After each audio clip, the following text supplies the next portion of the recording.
Good night, শুভরাত্রি বন্ধুরা। এটা একটা গ্রামেরই দৃশ্য। এক বাড়ির মালিক, সে প্রবাসী, বাইরে কাজে যায় এবং তার স্ত্রী তার জন্য বসে রয়েছে, অপেক্ষা করছে। তারই উপরে একটা ছবি। আশা করি তোমাদের সকলের ভালো লাগবে। কার কেমন লাগছে অবশ্যই সাবস্ক্রাইব করো। আর যে বাইরে কাজে যায় সে বাইরে গান গায়, পিঠে একটা ঢোল বাঁধা রয়েছে, সেই ঢোলটা পিঠে করে নিয়ে সে যাচ্ছে, গান গাইতে গাইতে দূরে চলে যাচ্ছে। আর সেটাই বসে বসে গ্রামের বউটি দেখছে এবং সন্ধ্যা হয়ে আসছে। তারই একটা ছবি তোমাদের সামনে শেয়ার করলাম। শুভরাত্রি বন্ধুরা, সকলেই ভালো থাকবে।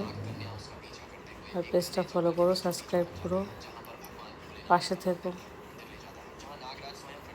আরও সুন্দর ভিডিও নিয়ে পরের পেজে আসবো।